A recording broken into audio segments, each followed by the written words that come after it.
बिस्मिल्लाहिर्रहमानिर्रहीम, अस्सलाम वालेकुम। मैं हूं जावेद इकबाल और आप देख रहे हो इकबाल वर्चुअल एकेडमी। तो डीआईटी के तमाम स्टूडेंट्स और वो जो नए अभी एडमिशन करने वाले हैं डीआईटी के बारे में, उनको कुछ इन्फॉर्मेशन चाहिए।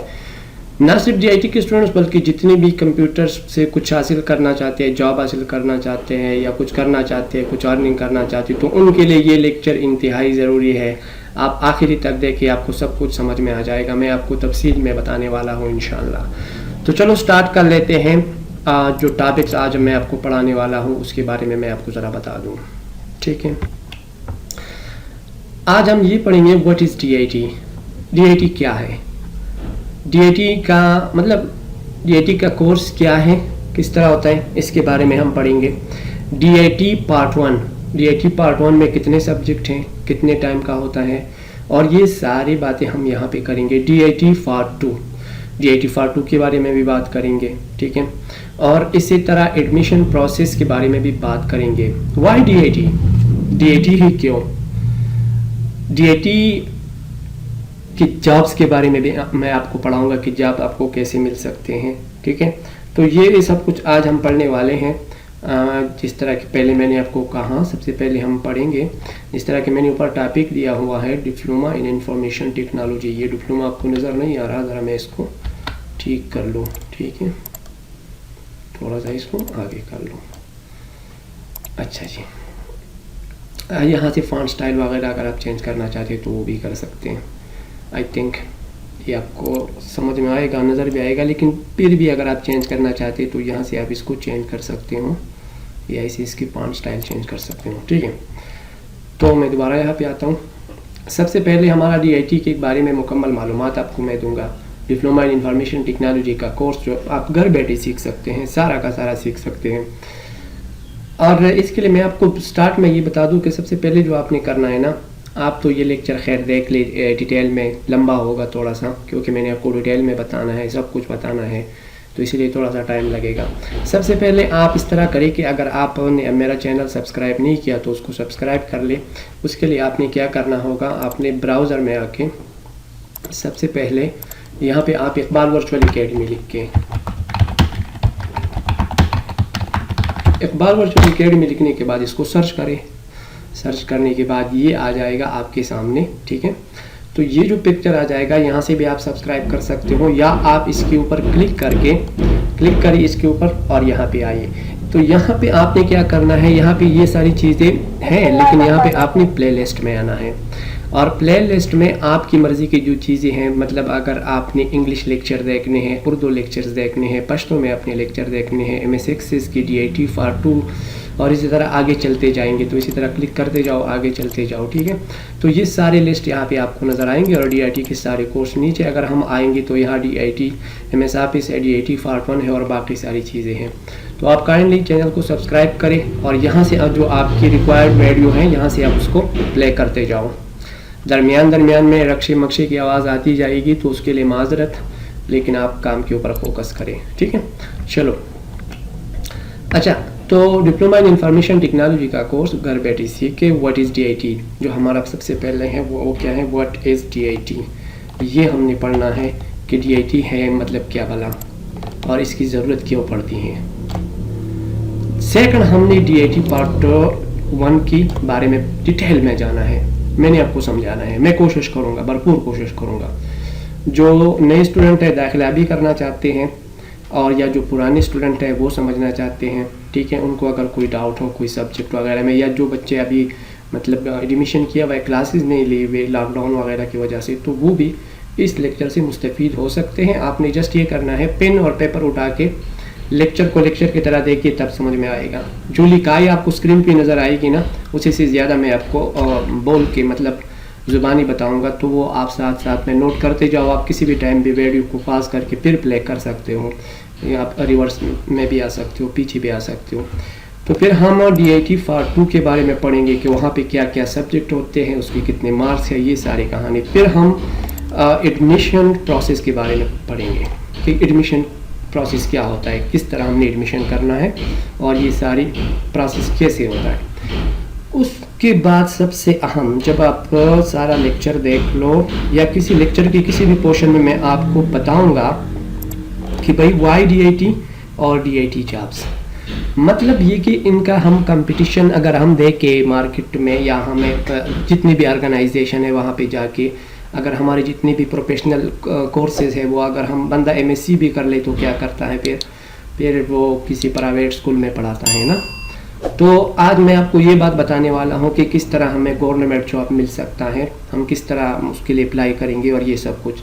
उसके साथ साथ अगर हमें गवर्नमेंट जॉब ना भी मिले तब भी ये जो सारी चीज़ें मैं आपको बता दूँ और इसको आप फॉलो करो तो इंशाल्लाह at the end of that course आपको बहुत कुछ समझ में आ जाएगा। तो फिर आप नॉन गवर्नमेंट ऑर्गेनाइजेशन में, बल्कि आजकल तो कंप्यूटर का दौर है तो इसका आपको पता होना चाहिए, ठीक है। तो ये तो पहला स्क्रीन है जो मैंने आपको डिटेल में बता दिया। चलो आगे चलते हैं। What is DIT? अभी DIT है क्या? ये DIT किस भला का नाम है, ठीक है।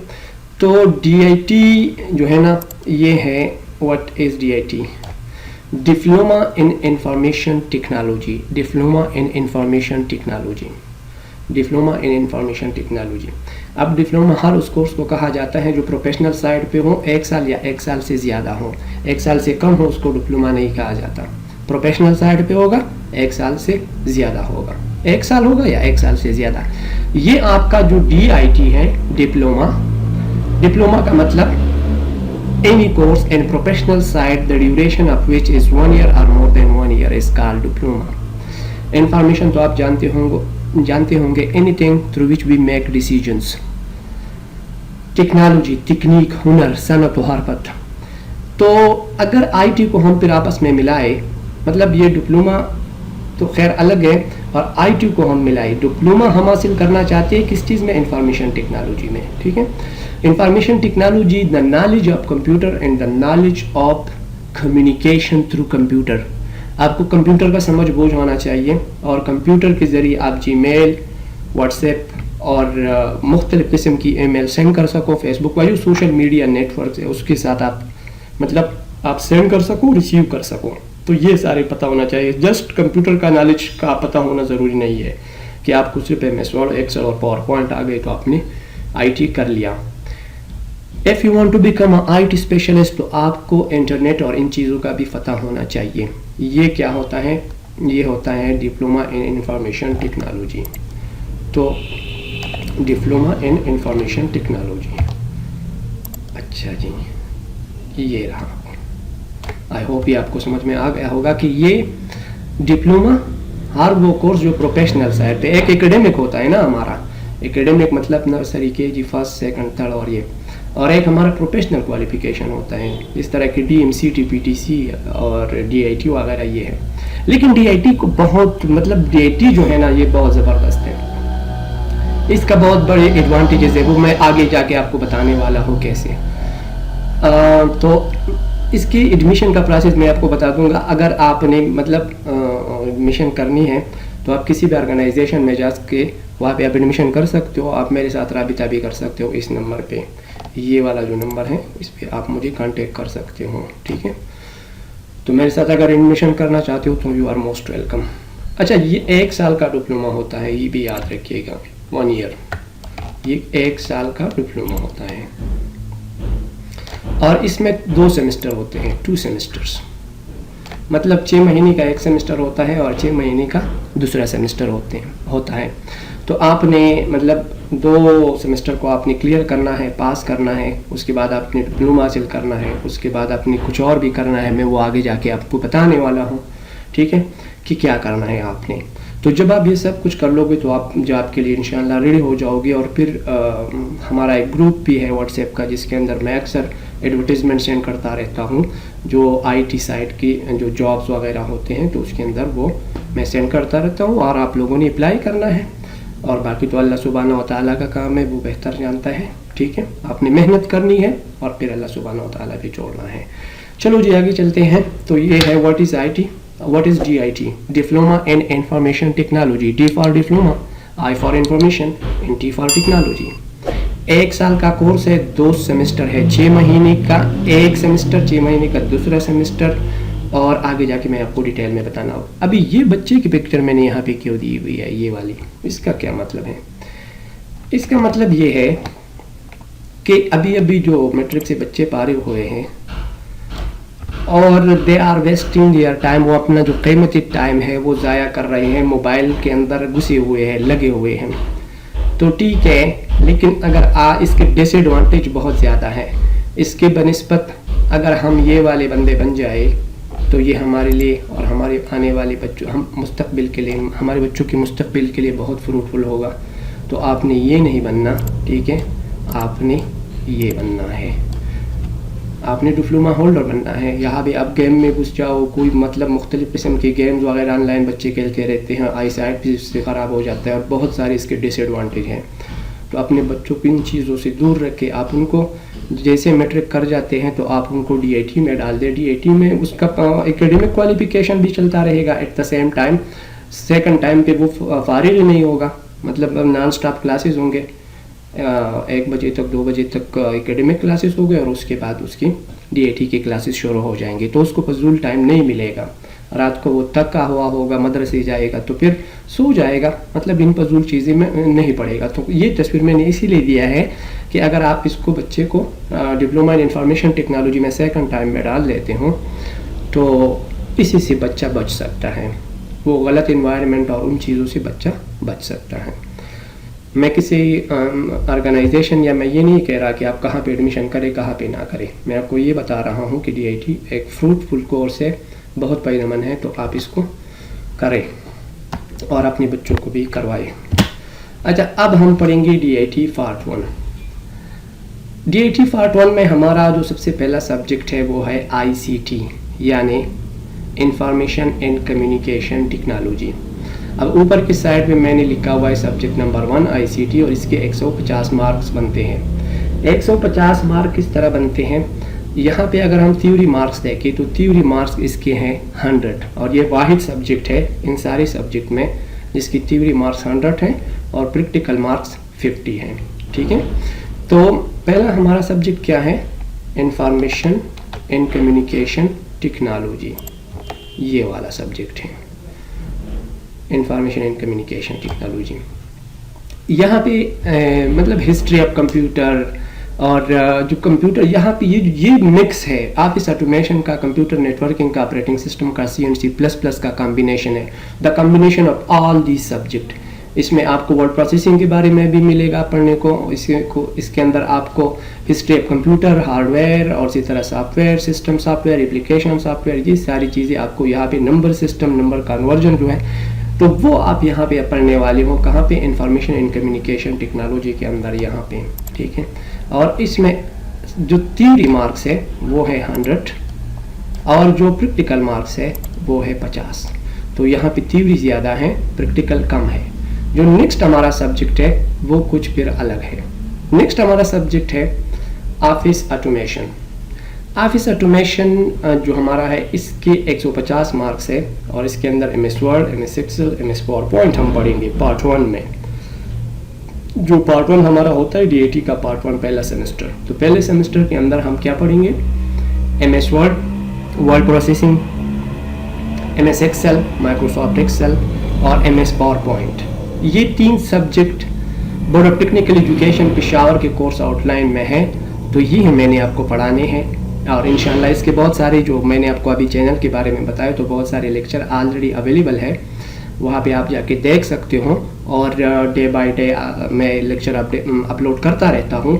तो आप साथ रहिएगा, सब्सक्राइब कर लीजिएगा।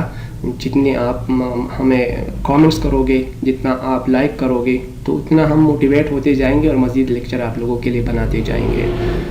पश्तो में भी है, उर्दू में भी है और इंग्लिश में भी है। जिस भी लैंग्वेज में आप देखना चाहते हो आप देख सकते हो। वो मैंने आपको प्रोसीजर बता दिया कि आप जाके वहाँ पे प्लेलिस्ट से प्ले कर सकते हो।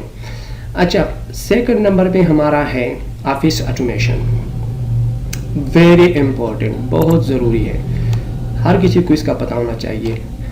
Approximately every computer have an office. तकरीबन हर कंप्यूटर के अंदर ऑफिस ऑटोमेशन तो होता ही होता है, ख्वाह वो पर्सनल कंप्यूटर हो घर में या कोई ऑफिस का हो या कोई बैंक का हो, किसी भी जगह पे आप जाओ तो आपको ऑफिस ऑटोमेशन यानी कि माइक्रोसॉफ्ट ऑफिस उस कंप्यूटर के अंदर इंस्टॉल होगा। तो हमें इन बेसिक चीज़ों के बारे में वैसे भी पता होना चाहिए। DIT के कोर्स में तो इसको हम कर रहे हैं, मतलब पेपर को पास करने के लिए और मार्क्स लेने के लिए तो हम कर रहे हैं, लेकिन प्रैक्टिकली जो DIT का कोर्स है मैं उससे बहुत ज़्यादा आगे जाके पढ़ाता हूँ, और आप लेक्चर जाके देख लीजिएगा। हमारे DIT के कोर्स में अगर आप देखो तो वहाँ पे 2003 ऑफिस है, जो कि कोर्स के अंदर अगर आप देखो वहाँ पे मेन्यूज़ के बारे में है, टूल बार के बारे में है। तो थोड़ी सी पुरानी टेक्नोलॉजी है, लेकिन मजबूरन मेरे चैनल के अंदर अगर आप जाके देख लो तो आपको 2003 वाले लेक्चर मिल जाएंगे, क्योंकि पेपर हमने उसी में ही देना होता है। तो वहाँ पे अगर आप कोर्स आउटलाइन के साथ इसका कंपैरिजन करोगे तो आपको ये मिल जाएगा कि भाई यहाँ कोर्स में अगर वहाँ पे लिखे हुए कितने मेन्यूज़ हैं, आप 7 यूज़ कर रहे हो। टूल बार कौन सा टूल बार है, तो टूल बार तो रिबन टेक्नोलॉजी के अंदर टूल बार तो है ही नहीं, ठीक है। वहाँ पे तो एक ही टूल बार है, क्विक एक्सेस टूल बार, ठीक है। उसके बाद जो standard tool bar, formatting tool bar. तो कोर्स आउटलाइन को अगर आप गौर से देखिए, ठीक है, तो आपको पता जाएगा कि ये जो कोर्स आउटलाइन है ये 2003 आप इसके हैं, इसीलिए मैंने 2003 आप इसको डिटेल में वहाँ पे आपको पढ़ाया है, ठीक है। तो आप जाके वो लेक्चर देख लीजिएगा। लेकिन हम यहाँ पे बताने का मकसद ये है कि हमारा जो कोर्स है वो ऑफिस 2003 है, लेकिन मैं 2003 जस्ट नहीं पढ़ाता, मैं 2007, 10 और 16 और 13 भी पढ़ाता हूँ। जितने लेटेस्ट ऑफिस हो सकता है मैं वो पढ़ाने की कोशिश कर रहा होता हूँ, और साथ साथ में कोर्स आउटलाइन को भी मैंने टच देनी होती है कि मैं मतलब आपको ये भी पढ़ाऊँ कि भाई टूल बार क्या होता है और कितने टूल बार्स होते हैं, और टूल बार को किस तरह हाइड करते हैं, किस तरह शो करते हैं, और वहाँ पे उसको किस तरह मॉडिफाई किया जाता है, कस्टमाइज़ किया जाता है। ऐड मतलब उसके अंदर कमांड ऐड करना, उसी से कमांड को रिमूव करना और उसके सीक्वेंस को चेंज करना, वो किस तरह होता है। तो ये मैंने आपको पढ़ाना है। अब रिबन टेक्नोलॉजी के अंदर तो मैं वो आपको नहीं बता सकता और नहीं पढ़ा सकता, क्योंकि वहाँ पे है ही नहीं ना टूल बार। अगर आप जो बुक हमें रिकमेंडेड है वो सर खालिद की है, और उसके अंदर अगर आप देख लो तो वो भी 2003 अपना जो बुक है आपकी MS ऑफिस का, उसको ज़रा उठा के देख लीजिएगा, तो उसमें भी आपको वही 2003 आप इसके सारे स्क्रीनशॉट और सब कुछ मिल जाएगा, और as well as course outline के अंदर। तो यहाँ पे ये बात बताना ज़रूरी था, क्योंकि अक्सर मैं 2003 के ऊपर वो टारगेट करता हूँ तो नीचे कमेंट्स आते हैं कि दुनिया कहाँ पे चल रही है और जनाब आप कहाँ पे चल रहे हो, ठीक है। मतलब 2003 का तो टाइम नहीं है, लेटेस्ट ऑफिस आपको पढ़ाना चाहिए। और एक बात मैं आपको बता दूं, जितना लेटेस्ट ऑफिस आएगा ना, जितना एडवांस आएगा, उतनी उसमें आसानी होती है, कोई मुश्किलात नहीं होती। अब मैं मतलब पहला वाला जो है ना वो मुश्किल होता है, उसे से जो इंसान अपने लिए आसानियाँ पैदा करता है। तो जितनी भी नई ऑफिस है वो इतनी फ्लेक्सिबल है, आप डबल क्लिक करो उससे रिलेटेड सब कुछ आ जाएंगे, ऑटोमेटिकली रिबन चेंज हो जाएगा। तो फ्लेक्सिबिलिटी तो लेटेस्ट में ज़्यादा है। और जो पीछे वाला हमारा है, सबसे पहले फॉर एग्जाम्पल मैं आपको एक मिसाल दूँ, पुराने ज़माने में जो जनरेटर हुआ करता था वो किक के ज़रिए हम स्टार्ट करते थे, तो उसमें तरक्की होती गई तो सेल्फ स्टार्ट हो गया। तो सेल्फ स्टार्ट आसान है या किक वाला, सोचिए ज़रा। अब जब सेल्फ स्टार्ट से भी लोग वो हो गए तो इससे भी आगे जाना चाहते तो उसने ये कर दिया कि रिमोट डाल दिया, भाई रिमोट से हमारा जनरेटर स्टार्ट होगा और रिमोट से मतलब बंद होगा। तो लोग मज़ीद आगे चले गए, फिर वो रिमोट से भी तक गई कि यार इस तरह हो कि बिजली चली जाए, जनरेटर खुद ब खुद स्टार्ट हो जाए, और बिजली आ जाए तो जनरेटर खुद ब खुद बंद हो जाए। आई होप अब मेरी बात आपको समझ में आ रही होगी। तो मतलब कहने का ये है कि जितनी ये एडवांस जाएगा ना उतना ये आसान होता जाएगा, क्योंकि इंसान इस तरह करता है कि अपने लिए आसानियाँ पैदा करता है। ये कंप्यूटर हम क्यों यूज़ करते हैं? ताकि आसानी हो, लिखाई में आसानी हो, टाइपिंग क्विक कर सके और हमें सब कुछ समझ में आ सके। तो ये हमारा सब्जेक्ट है MS ऑफिस का।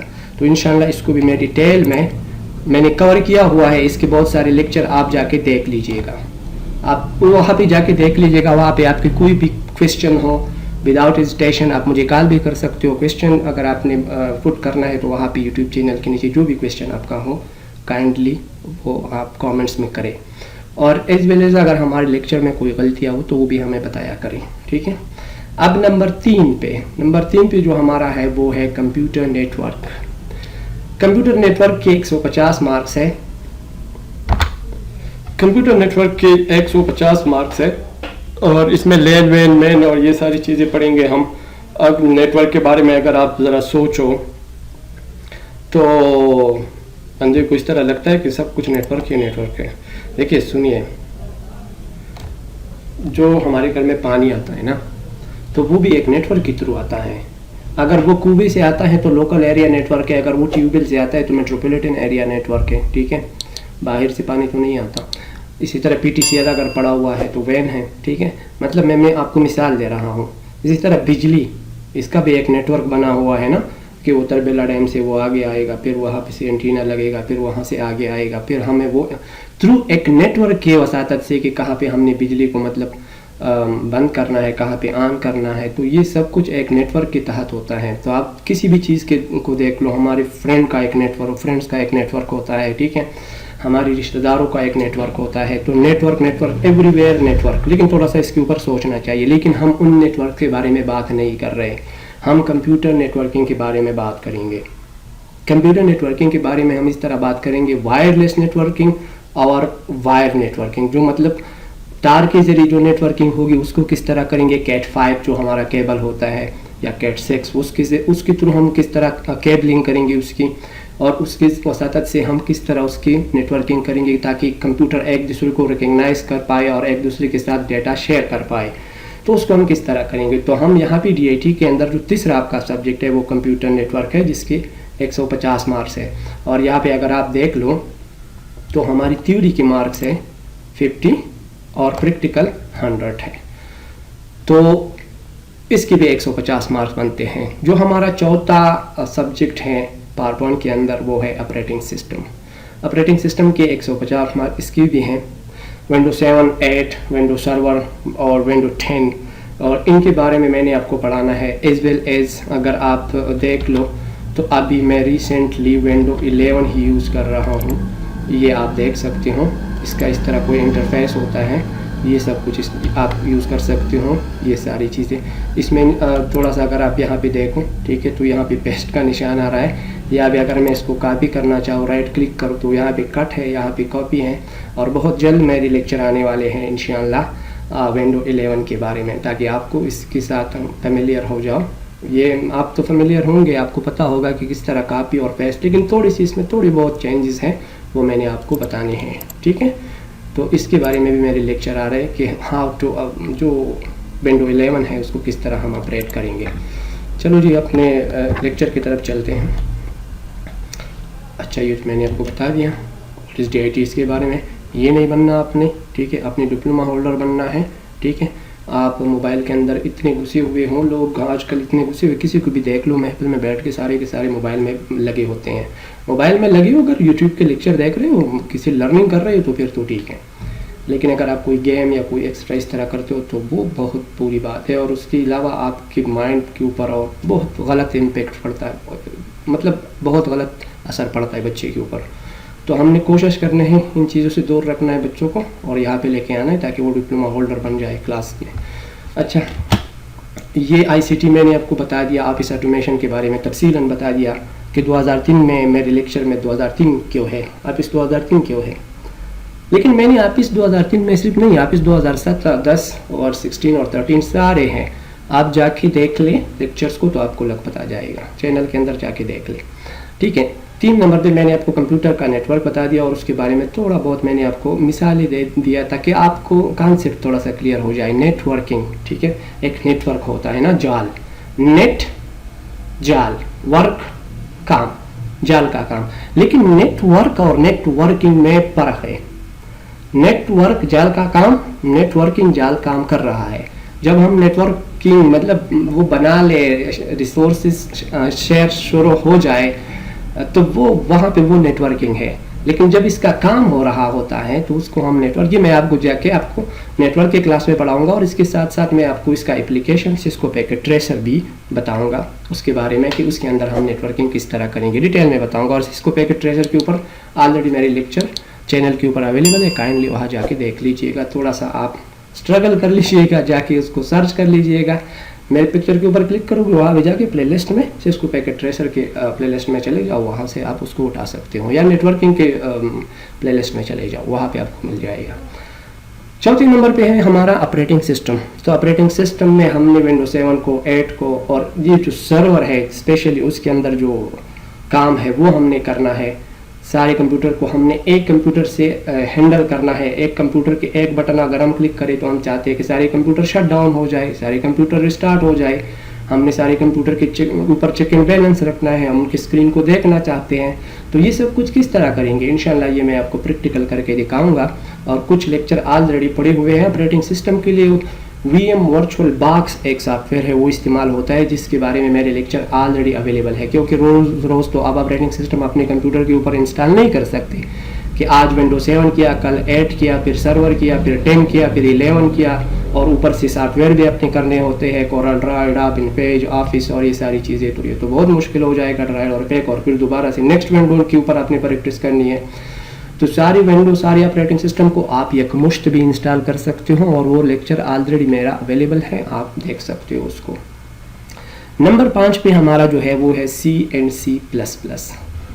C++ के अंदर हम क्या करेंगे, C++ के अंदर हम प्रोग्रामिंग करेंगे, ठीक है। और इसके 100 नंबर है। ये वाहिद सब्जेक्ट है, इसके थ्योरी मार्क्स और प्रैक्टिकल मार्क्स एक जैसे हैं। मतलब इसकी थ्योरी मार्क्स हैं 50 और as well as practical marks भी 50 हैं। तो ये 100 मार्क्स बनते हैं, ठीक है। तो इसको अगर हम काउंट करें कि ये रहा हमारा 150 एंड 150 300 और 150 एंड 150 300 और 300 600 और ये हो गए 700। तो यहाँ पे आपको नज़र आ रहा है ये वाला पोर्शन कि पार्ट 1 के हमारे जो मार्क्स है वो 700 हैं। आई होप यहाँ तक आपको समझ में आ गया होगा। इसके अलावा इसके बारे में मेरा एक और लेक्चर पश्तो में भी पड़ा हुआ है, वो अगर आप देखना चाहते हो तो वो भी देख सकते हो, और इंग्लिश में भी इंशाल्लाह जल्दी मैं अपलोड कर दूँगा। तो आगे जाते हैं। ये पार्ट 1 की सारी कहानी है, लेकिन जिस तरह मैंने आपको कहा कि पेन और पेपर उठा के लिखा करें ताकि आपको समझ में आ जाए कि सारे सब कुछ मतलब किस तरह होगा, कैसे करेंगे, ठीक है। ये 6 महीने के अंदर आपने ये 5 सब्जेक्ट पढ़ने हैं, और इन 5 सब्जेक्ट के 5 प्रैक्टिकल भी होते हैं, मतलब थ्योरी प्लस प्रैक्टिकल। तो अगर आप इस तरह कहो कि इसके 10 हैं, 10 टाइम आपने इसकी टेस्ट या वाइवा देना है या एग्ज़ाम देना है, तो गलत नहीं होगा, क्योंकि 5 मरतबा आपने थ्योरी के पेपर देने हैं, 5 पेपर देने हैं आपने, और 5 आपने प्रैक्टिकल देने हैं। प्रैक्टिकल वाइवा टाइप का भी हो सकता है, और एग्जामिनर साहब आपसे कुछ बनवा भी सकता है कि ये प्रेजेंटेशन बनाओ, या ये चीज़ बनाओ, या ये बनाओ, या ये बनाओ। तो चलो जो आगे चलते हैं। ये हमारा रहा DAT पार्ट 2। DAT पार्ट 2 के अंदर जो हमारा सबसे पहला सब्जेक्ट है वो है इंट्रोडक्शन टू डेटाबेस। मतलब DBMS डेटाबेस मैनेजमेंट सिस्टम के साथ हमारा इंट्रोडक्शन होगा। बहुत ज़्यादा इसके अंदर थ्योरी है, और आपने पढ़ना है अपना कॉन्सेप्ट इसके ऊपर क्लियर करना है। तो अगर आप यहाँ पे देख लो तो इसकी भी जो थ्योरी मार्क्स है ICT की तरह ये भी 100 है, और प्रैक्टिकल मार्क्स इसके 50 है। तो टोटल मार्क्स इसके बनते हैं 150। हमने क्या करना है, यहाँ पे हमने ये वाला जो आपका सब्जेक्ट है 150 इसके मार्क्स हैं, ठीक है। और ये introduction to DBMS database management system के साथ आप डेटाबेस मैनेजमेंट सिस्टम किस तरह करेंगे, अपने डेटा को किस तरह ऑर्गेनाइज करेंगे।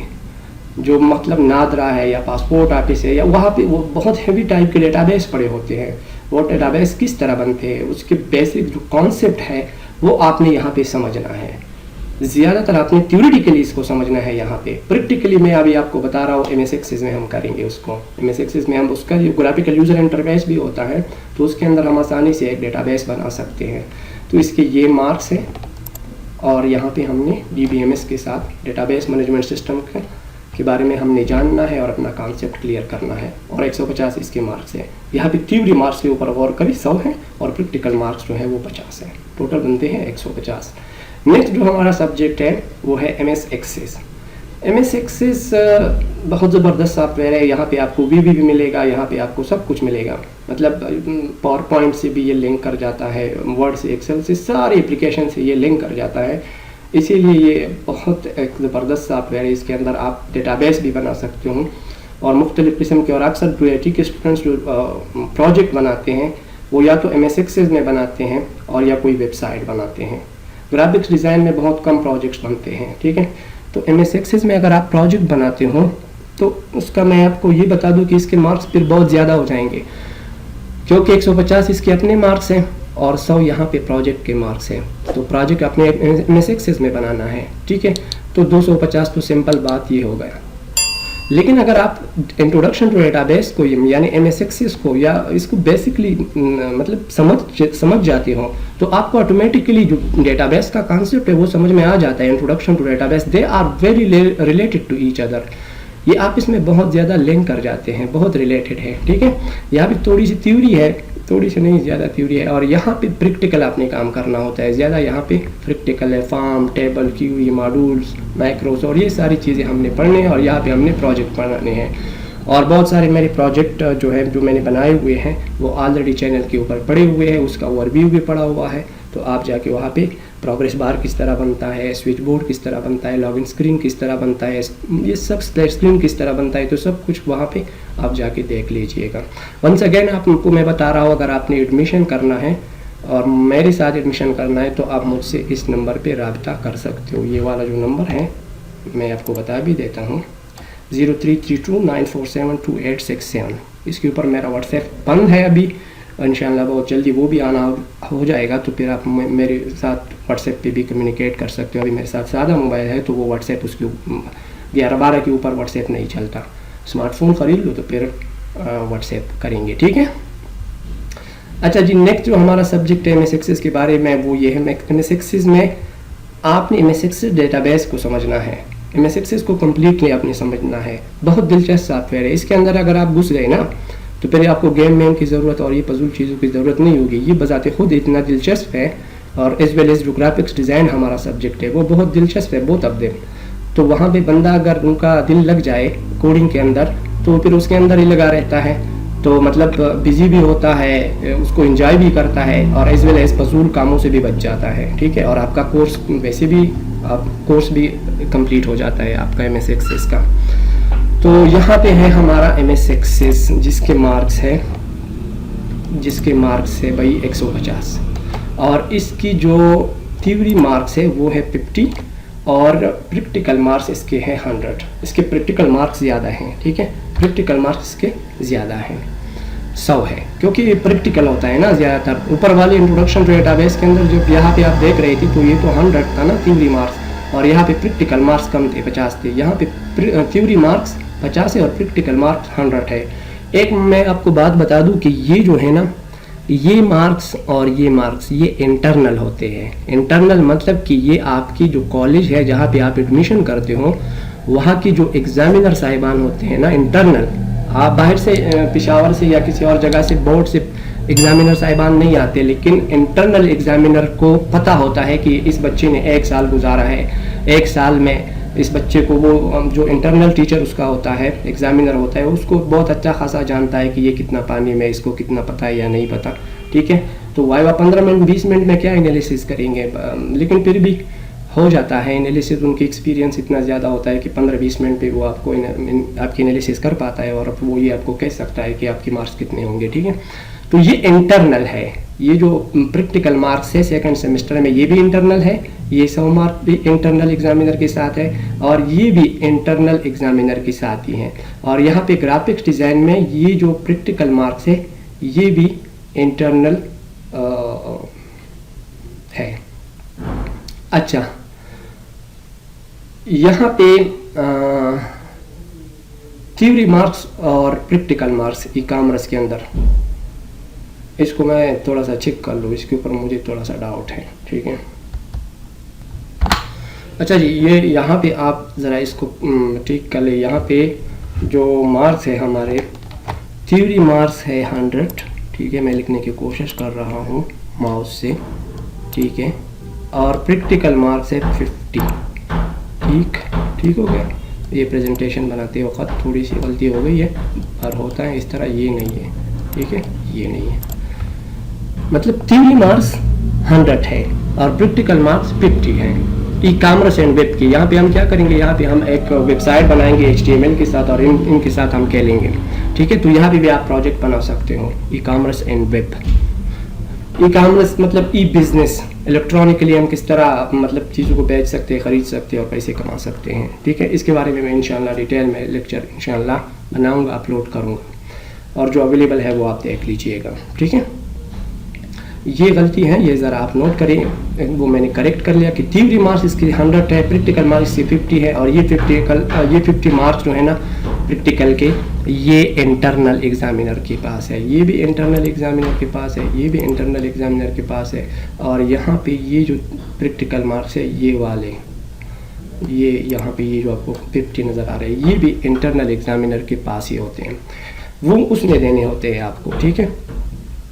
अच्छा, उसके बाद है graphics design. Graphic design very interesting, बहुत दिलचस्प है। इसमें हम क्या करेंगे, इसमें हम एडोबी फोटोशॉप, इनपेज, कोरल ड्रा ये पढ़ेंगे, और एडोबी फोटोशॉप, इनपेज, कोरल ड्रा इनको मिला के हम एक कंबाइन कंपोजिंग करेंगे, जिसमें उर्दू की लिखाई भी हो, जिसमें इंग्लिश भी हो, जिसमें कंपोजिंग पिक्चर वगैरह की एडिटिंग भी हो। फोटोशॉप में हम फोटो एडिटिंग करते हैं, इनपेज में उर्दू की लिखाई होती है, और कोरल ड्रा में कंपोजिंग होती है, हमको जो सर्टिफिकेट और विजिटिंग कार्ड वगैरह है।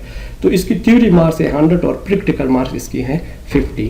फिर आपने करना होता है भाई प्रोजेक्ट हमने बनाना होता है, और प्रोजेक्ट के बारे में मैंने आपको डिटेल में बताया था, बल्कि वो लेक्चर आप देख लीजिएगा, वो ऑलरेडी पढ़ा हुआ है कि भाई प्रोजेक्ट जो होता है, जब आपको टीचर जी सब कुछ पढ़ा लेता है, e-commerce, MS Access, introduction to database, MS Office, ICT और C++ और ऑपरेटिंग सिस्टम और नेटवर्किंग, ये सारे सब्जेक्ट जब वो टीचर आपको पढ़ा लेता है, तो उसके बाद ये प्रोजेक्ट आपने खुद बनाना होता है।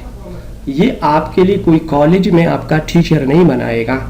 आइडिया आपने लेना है, splash screen, login screen, switch board, वो तो आपको टीचर बताएगा कि इस तरह होता है, लेकिन आपने एज इट इज टीचर को नहीं, मतलब उसकी तरह नहीं बनाना, खुद से फिर आपने आइडिया लेना है। फॉर एग्जाम्पल, टीचर ने आपको कहा कि हॉस्पिटल मैनेजमेंट सिस्टम के लिए मैंने एक प्रोजेक्ट बना लिया, तो आपने स्कूल मैनेजमेंट सिस्टम के बारे में बनाना है, आपने किसी दुकान के बारे में बनाना है, आपने किसी दूसरी ऑर्गेनाइजेशन को टारगेट करना है, और उसी ऑर्गेनाइजेशन के बारे में आपने MS एक्सेस में या कोई वेबसाइट भी हो सकता है, उसके बारे में भी आप प्रोजेक्ट बना सकते हो। तो प्रोजेक्ट आपने कम्प्लीटली खुद बनाना है। प्रोजेक्ट के कितने पार्ट्स होते हैं, किस तरह होते हैं, यहाँ पे तो मैं आपको नहीं बता सकता, वो ऑलरेडी वो जाके वो प्रोजेक्ट वाला लेक्चर आप देखोगे तब आपको पता चल जाएगा कि प्रोजेक्ट क्या होता है। यहाँ पे अगर हम देखें तो यहाँ पे है 150, ठीक हो गया, यहाँ पे भी 150 और यहाँ पे 100, तो और यहाँ पे भी 150, ठीक है। तो यहाँ पे ये जो मार्क्स हैं ये भी बनते हैं 700, मतलब 150 है 150 300 और 150 है 150 300 और 100 700, तो 700 मार्क्स, हाँ 700 मार्क्स बनते हैं ये। तो ये DIT पार्ट 2 का जो है ये हिसाब किताब है, सारे 700 मार्क्स इसके बनते हैं। तो 700 हमारी प्रीवियस की थी, मैं ज़रा इसको पीछे चला जाता हूँ, ये वाला, तो यहाँ पे आपको 700 मार्क्स नज़र आ रहे हैं। अगर हम आगे चले जाएं तो यहाँ पे भी आपको 700 मार्क्स नज़र आ रहे हैं, मतलब पार्ट 1 की भी 700 है, पार्ट 2 की भी 700 है, टोटल 1400 मार्क्स हैं, ठीक है, 1400 मार्क्स हैं। अब आप पे डिपेंड करता है कि आप इसमें से कितने हासिल करते हो, ठीक है। मार्क्स हासिल करना अलग चीज़ है, और इसको प्रैक्टिकल आप खुद सीखो, ताकि आप किसी ऑर्गेनाइजेशन में जाओ और आपकी मार्क्स इतनी ज़्यादा हो और फिर आप वाइवा में बिल्कुल खामोश बैठे होते हो, तो वो मुनासिब नहीं है। तो सिर्फ मार्क्स से हासिल करने से काम नहीं चलेगा, प्रैक्टिकल इसको सीखना होगा, ठीक है, हाँ इसको सीखना होगा। अभी मैं आपको यहाँ पे एक और वाई DIT एडमिशन प्रोसेस इसका क्या होता है, DIT ही क्यों, और इसके जो एडमिशन प्रोसेस है वो क्या है, और एक मैंने आपको एक और चीज़ भी बताने की कोशिश कर रहा हूँ। देखिए, एडमिशन के लिए आपने सबसे पहले ये करना होता है कि आपने आपके जो SSC की DMC है वो लेकर आओ, 3 कापी आप लेकर आओगे, और उसमें से एक जो है ना बोर्ड, आपकी जो बोर्ड होता है जहाँ से आपने मैट्रिक किया होता है, उस बोर्ड से आपने उसको वेरीफाई करना है, ठीक है। फिर आपने उसके साथ 2 एक्स्ट्रा DMC भी अटैच करने हैं SSC मैट्रिक के, बस, और आपने उसके साथ 3 पिक्चर्स अटैच करने हैं। आपने फिर एडमिशन फ़ीस और मंथली फ़ीस आपने पेड करना है, ठीक है, और आपका एडमिशन हो गया। फिर ये ऑनलाइन रजिस्ट्रेशन करनी होती है कॉलेज ने, जिस ऑर्गेनाइजेशन से आपने रजिस्ट्रेशन की, आप रजिस्टर हो, जिसमें आपने एडमिशन किया हो।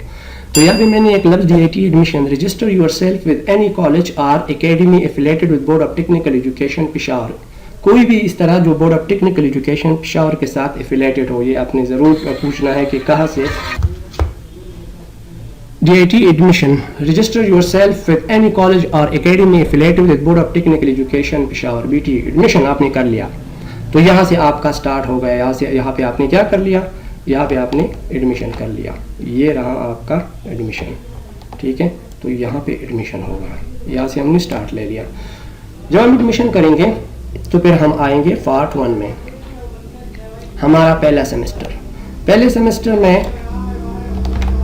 सेमेस्टर में हमने क्या करना है, पहले सेमेस्टर में हमने फिर आपने करना यह है कि पास करना है पार्ट 1 को। You must pass the part 1 of DIT which is 6 months and 5 subject. इसके अंदर जो 6 महीने का कोर्स है और इसके अंदर 5 सब्जेक्ट है, तो ये आपने क्लियर करना है, इसको आपने पास करना है। वो पहले वाले स्लाइड में मैंने आपको बता दिया था, सेकंड वाली स्लाइड में, कि कितने सब्जेक्ट है और कौन कौन से सब्जेक्ट है, वो तो ऑलरेडी मैं आपको पढ़ा चुका हूँ।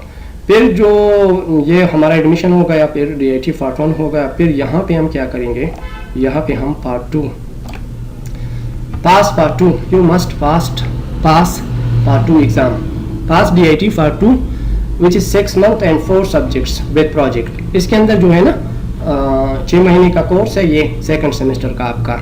इसके अंदर 4 सब्जेक्ट होते हैं, थ्योरी 4 होती है और एक आपने प्रोजेक्ट करना होता है।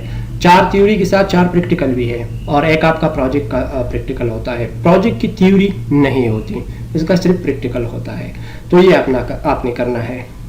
फिर आपने भाई इस तरह करना है कि आपने रिसीव करनी है अपने डिप्लोमा को, ठीक है। यहाँ पे ये आप देख सकते हो, diploma, receive your diploma. After clear both the exam you will receive your diploma with in a year. 1 साल के अंदर, या तकरीबन 1 साल इतना टाइम लगता है। अगर आपको अर्जेंट चाहिए तो आप urgent board of technical education Peshawar से रिसीव कर सकते हो, लेकिन अगर आपको अर्जेंट नहीं चाहिए तो फिर आपने वेट करना होगा डिप्लोमा को लेने के लिए। तो आपने डिप्लोमा ले लिया, ठीक है। फिर आप कोई एक्सपीरियंस गेन करो भाई। एक्सपीरियंस गेन करने का मतलब मेरा ये है कि किसी भी ऑर्गेनाइजेशन के अंदर join any organisation for experience and practical work related to computers. कोई कंप्यूटर ऑपरेटर का कोई काम हो, कोई भी कुछ भी, किसी भी ऑर्गेनाइजेशन के अंदर बिगिनिंग में अगर आपको सैलरी भी नहीं मिलती, खैर है, अगर थोड़ी बहुत सैलरी मिलती है तो बहुत अच्छा है, लेकिन आप एक्सपीरियंस गेन करें and then you are ready for jobs. अभी आप क्या करोगे, आप जॉब के लिए अप्लाई करना शुरू करें। भाई ये जॉब खुद ब खुद नहीं आएगा, इसके लिए भाग दौड़ तो करनी पड़ेगी आपको। Jobs are waiting for you, ये मैंने लिखा है, jobs are waiting for you, लेकिन आपने जाना होता है, आपने डॉक्यूमेंट जमा करने होते हैं, बैंक में पैसे भी जमा करने होते हैं, फिर टेस्ट देना होता है, फिर आप या तो फेल होंगे या पास होंगे।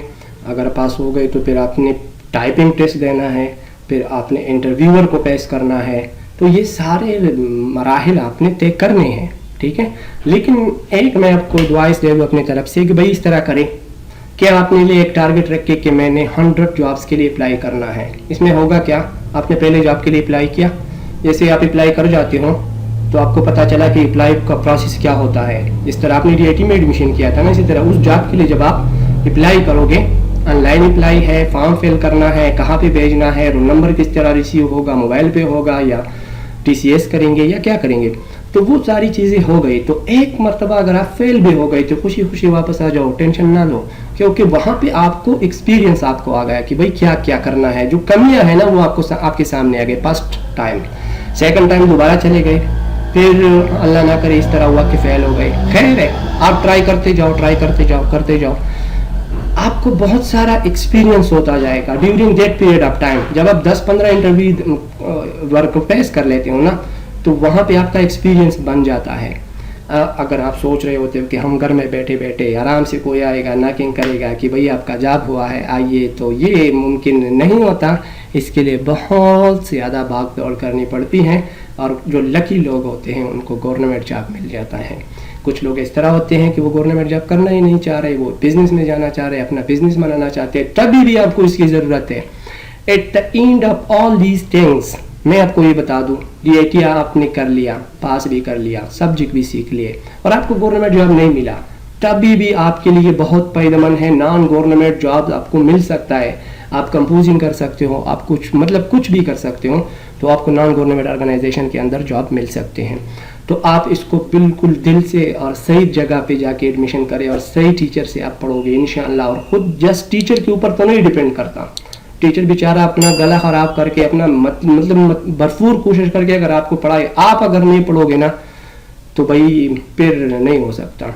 आपने अगर टीचर ने 5 मिनट काम करना है ना, तो आपने उसके हिसाब से 1 घंटा 2 घंटे काम करना है, ठीक है। मतलब उन्होंने 5 मिनट काम किया, उसके ऊपर आपने खुद अपने आप को एक्सप्लेन करना है, चीज़ों को, बुक्स को देखना है, नेट को सर्च करना है। आजकल तो सब कुछ अवेलेबल है, यूट्यूब के ऊपर तो सब कुछ अवेलेबल है, लेकिन पता तो होना चाहिए ना, कोई अवेयरनेस तो होनी चाहिए ना। तो यहाँ पे फिर आप जॉब के लिए अप्लाई करते जाओ। अगर मेरे इस लेक्चर से आपको कोई भी फायदा हो तो मेरे लिए बहुत खुशी की बात होगी। बस इतना ही था।